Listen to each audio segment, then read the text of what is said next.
시편 127편입니다. 1절에서 5절까지 하늘 말씀을 함께 봉독합니다. 시작. 여호와께서 집을 세우지 아니하시면 세우는 자의 수고가 헛되며 여호와께서 성을 지키지 아니하시면 파수꾼에 끼어 있음이 헛되도다. 너희가 일찍이 일어나고 늦게 누우며 수고의 떡을 먹음이 헛되도다. 그러므로 여호와께서 그의 사랑하시는 자에게는 잠을 주시는도다.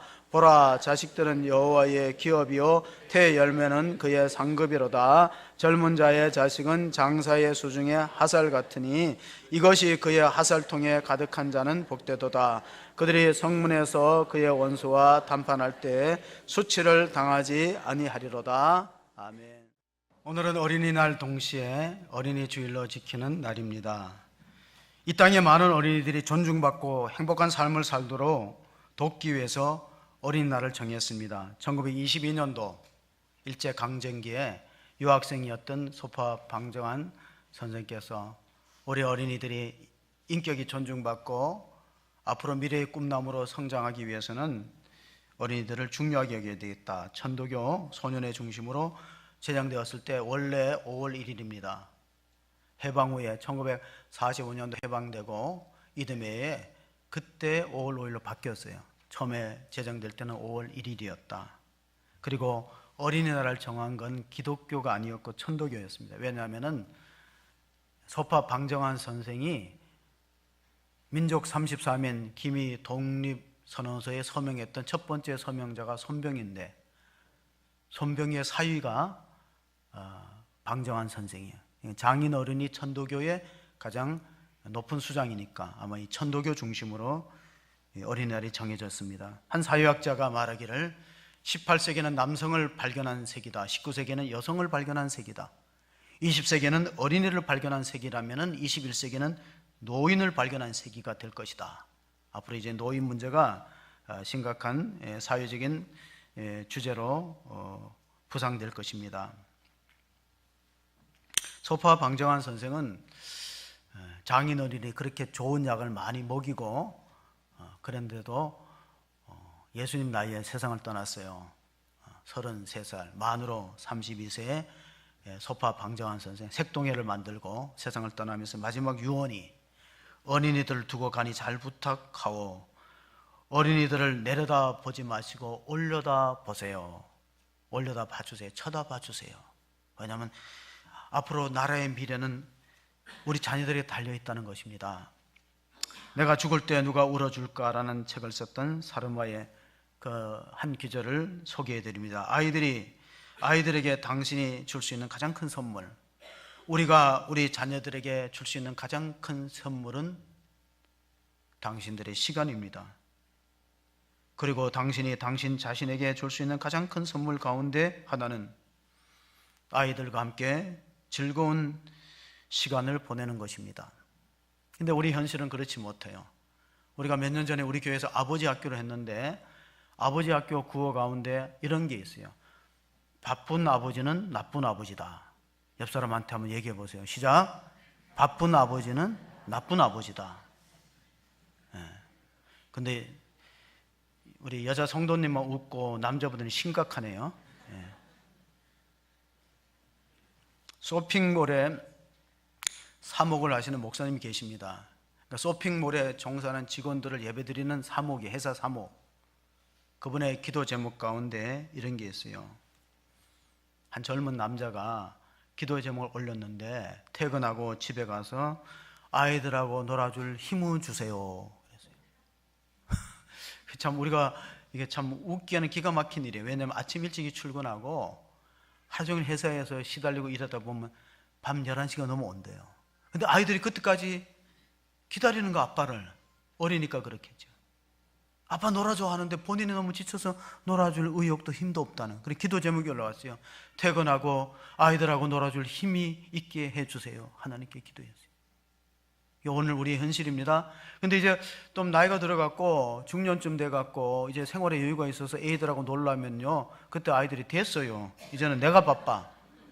그거 안 돼요. 이제는 애들이 또 부모하고 놀 생각을 안 해요. 이렇게 이제 어긋나고 있는 것이 오늘의 현실입니다. 이제 3일 후에는 어버이날입니다. 두 아들을 둔 어머니가 아들로부터 이런 질문을 받아요. 기특한 질문을 받았어요. 엄마, 이 어버이날 선물 뭐 갖고 싶어? 얼마나 기특해요, 초등학생들이. 엄마가 바라는 거는 말 잘 듣는 두 아들이야. 그랬더니 두 놈이, 아들들 두 놈이, 와, 잘 됐다. 그럼 우리 사형제 되는 거예요? 지들이 말 잘 들을 생각은 전혀 없는 거예요. 말 잘 듣는 두 아들을 두는 거라니까 아마 동생이 생기는 걸로 오해했던 것 같습니다. 이런 이야기가 있습니다. 어느 날 하나님 나라의 천국에 모세, 예수, 마르크스, 프로이드, 아인슈타인이 함께 한자리에 모였다는 거예요. 그리고 그 토론의 주제가 뭐냐면은 인간을 인간답게 하는 행동 양식을 만드는 게 뭐냐. 먼저 모세는 그건 바로 생각하는 기능인 이성이다. 이성이 사람을 사람답게 한다. 예수님은 아니다. 이성에는 한계가 있고 사랑만이 참된 사람을 만들어간다. 마르크스가 듣더니 칼막스가 아니다. 경제다. 문제는 경제다. 그랬어요. 또 프로이드는 아니다. 인간을 움직이는 것은 성적 에너지인 리비도다. 그랬어요. 마지막으로 가만히 듣기만 했던 아인슈타인이 모든 것은 상대적이다. 근데 이 다섯 사람의 공통점이 뭐냐면은 유대인의 혈통으로 났다는 거예요. 유대인들은 이렇게 많은 천재들이 있는 것을 우리가 보면서 유대인들은 지혜를 구하는 슬기로운 민족이었어요. 지혜의 대표적인 대명사가 솔로몬인데 오늘 우리가 솔로몬이 썼다는 시편 127편을 1절 한번 봅니다. 솔로몬이 두 편의 시편을 썼어요. 하나는 127편이고 하나는 72편입니다. 1절 한번 읽어봅니다. 여호와께서 집을 세우지 아니하시면 세우는 자의 수고가 헛되며 여호와께서 성을 지키지 아니하시면 파수꾼에 끼어 있음이 헛되도다. 자, 시편 127편 앞에는 성전에 올라가는 노래. 이스라엘 백성들이 하나님께 예배를 드릴 때 이 시편을 노래하면서 암송하면서 올라갔다는 걸 볼 수 있습니다. 여호와께서 여기 집은 하우스가 아니에요. 1절에 여호와께서 집을 세우지 않은 집은 하우스가 아니고 홈이에요. 홈을 얘기하는 거예요. 현대인들의 하우스는 화려해집니다. 아파트 평수도 늘어나고 상당히 살기 편리하게 지어집니다. 하우스는 집은 화려해지는데 홈이 빈약해져요. 홈이 황폐해지고 있어요. 왜 그럴까요? 사탄의 공격 목표 1호가 가정입니다. 홈이에요. 홈을 무너뜨리는 거예요. 교회가 사탄의 공격 목표 1호가 아니라는 걸 꼭 기억하시길 바랍니다. 가정을 허무는 거예요. 남편과 아내 사이를 갈라놓는 거예요. 부모 세대와 자녀 세대의 갈등을 유발하는 겁니다. 사탄의 공격 목표가 가정이다.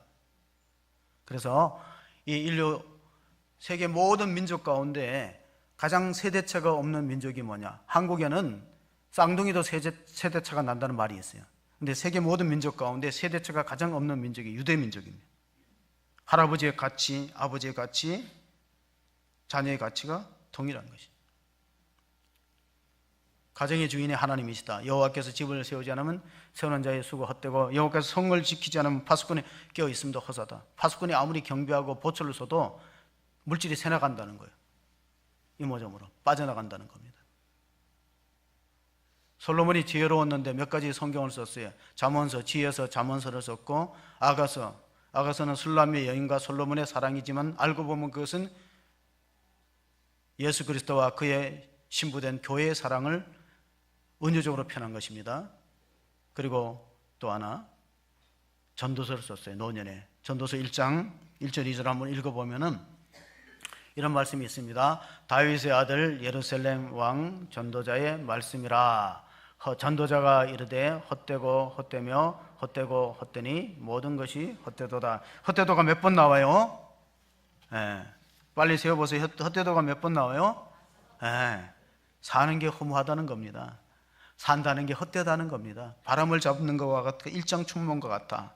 아무리 고생하고 수고하고 밤늦게까지 일해도 헛되다는 겁니다. 그게 시편 127편 2절에도 반복됩니다. 같이 봅니다. 너희가 일찍이 일어나고 늦게 누우며 수고의 떡을 먹음이 헛되도다. 그러므로 여호와께서 그의 사랑하시는 자에게는 잠을 주시는도다. 아멘. 그래서 교회에서는 주무시지 말고 집에 가서 주무셔야 돼요. 오늘 날씨가 좀 덥죠. 그러나 이제 눈을 뜨시면은 십자가를 바라보시면 돼요. 자, 전도서 2장 22절 23절도 보고 또 계속해서 전도서를 보면은 사람이 해 아래에서 행하는 모든 수고와 마음에 애쓰는 것이 무슨 소득이 있으랴. 일평생에 근심하며 수고하는 것이 슬픔뿐이라. 그의 마음에는 마음이 밤에도 쉬지 못하나니 이것도 헛되도다. 왜 전도서는 허물을 예찬했을까? 아니 기독교가 성경이 뭔가 좀 의미 있는 거를 가르쳐 줘야지 사는 게 헛되다. 이게 무슨 성경책이냐. 제가 청년 때 전도서를 읽으면서 상당히 충격을 받았어요. 이거는 니체가 한 말하고 비슷해요. 니체. 프리드리히 니체는 신은 죽었다는 독일의 철학자입니다. 그 니체가 주장했던 철학 사조가 뭐냐면 니힐리즘이라는 거예요. 니힐리즘을 여러분 영어 단어에서 찾아보면은 니힐리즘의 뜻은 뭐냐? 번역하면 허무주의. 사는 게 아무 의미 없어요. 차라리 안 태어나는 게 낫다는 거예요. 그래서 요즘 청년들이 결혼해서 자녀를 안 낳으려 하는지 모르지만은 허무주의가 뭐예요?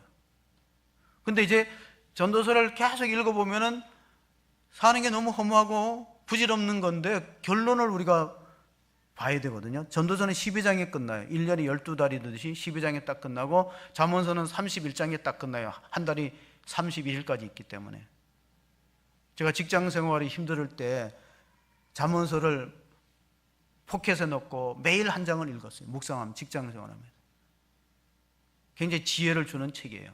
자, 전도서의 마지막 결론을 읽어봅니다. 12장 12, 13절 읽습니다. 시작. 내 아들아 또 이것들로부터 경계를 받으라. 많은 책을 짓는 것이 끝이 없고 많이 공부하는 것은 몸을 피곤하게 하느니라.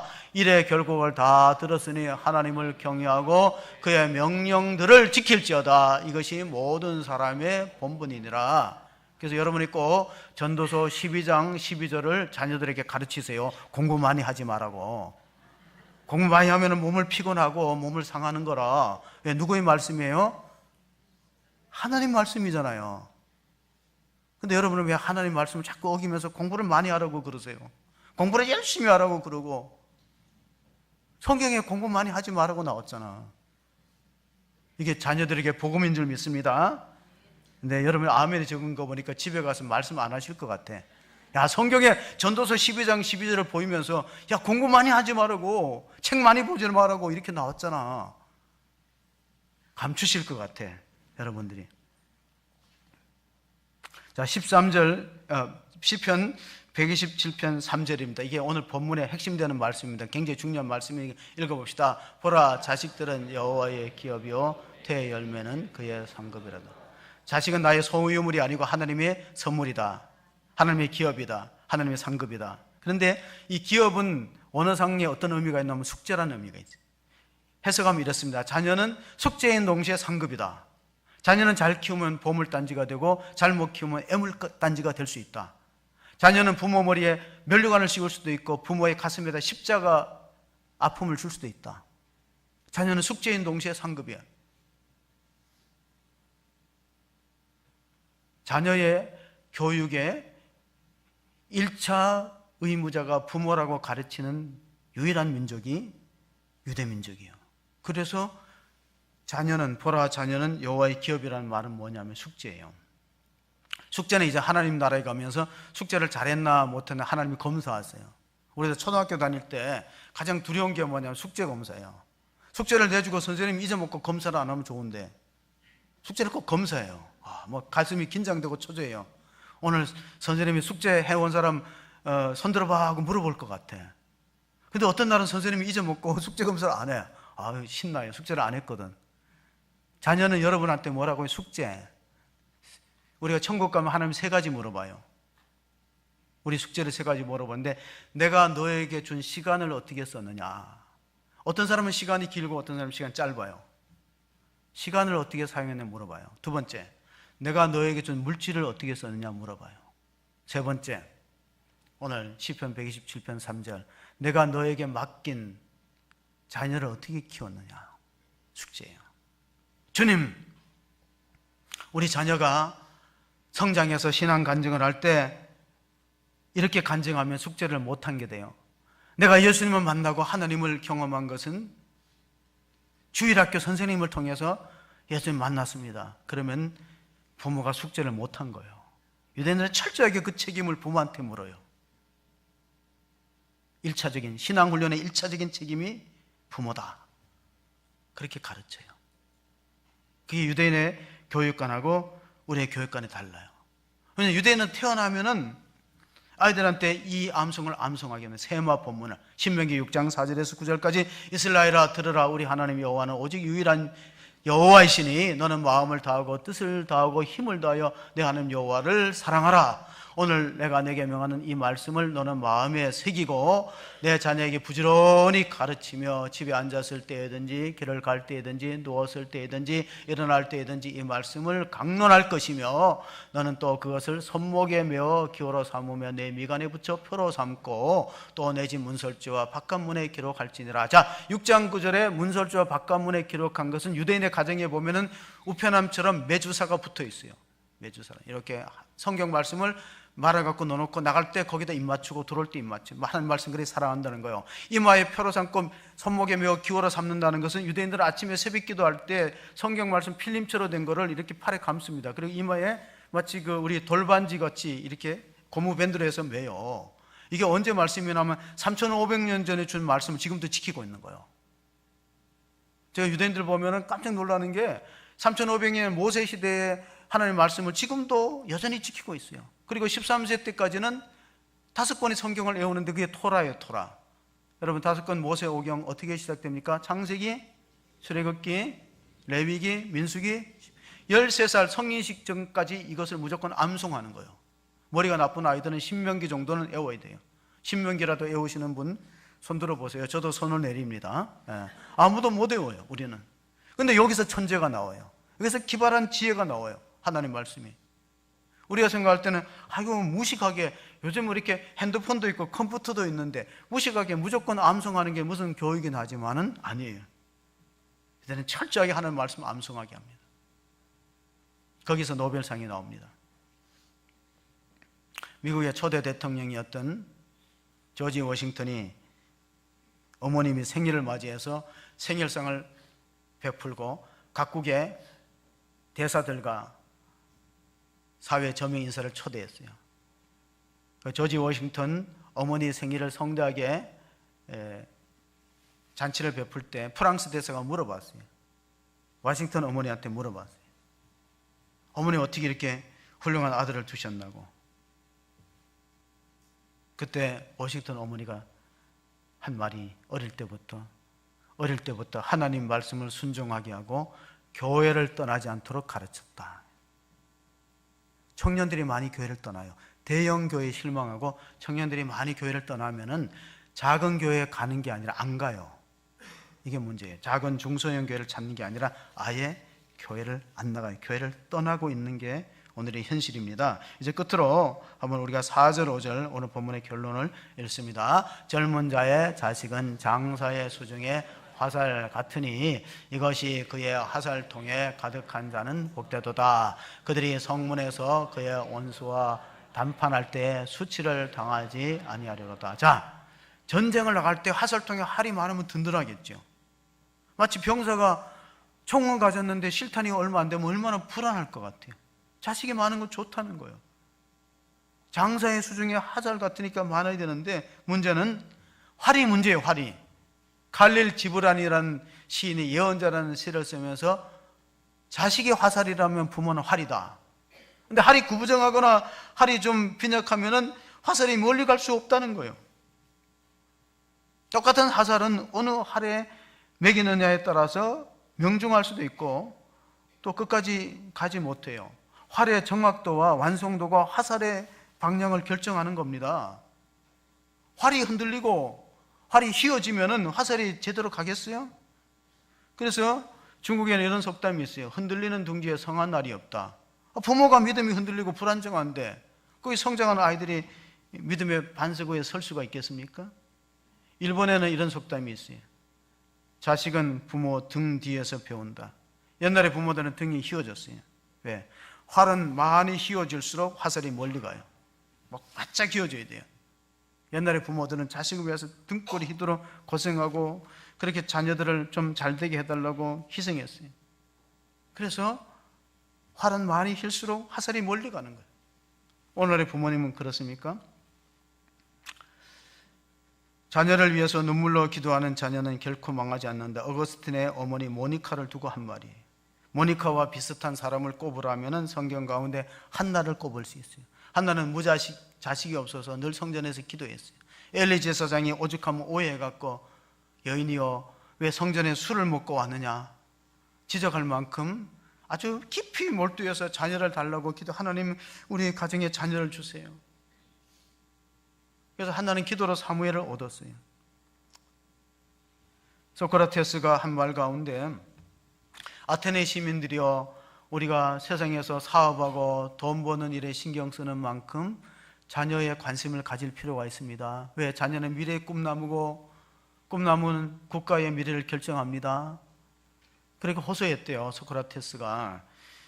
자녀들이 우리가 중요한 건 뭐냐면 지는 꽃은 다시 필 수 있지만 꺾인 꽃은 다시 피지 못하니까 우리 자녀들에게 올바른 교회관, 올바른 성경관을 가르치는 게 중요하고 자녀의 성적만큼 적성에 관심을 가지라. 성적을 반대로 읽으면 적성이 되는 거예요. 그럼 적성이 중요합니다.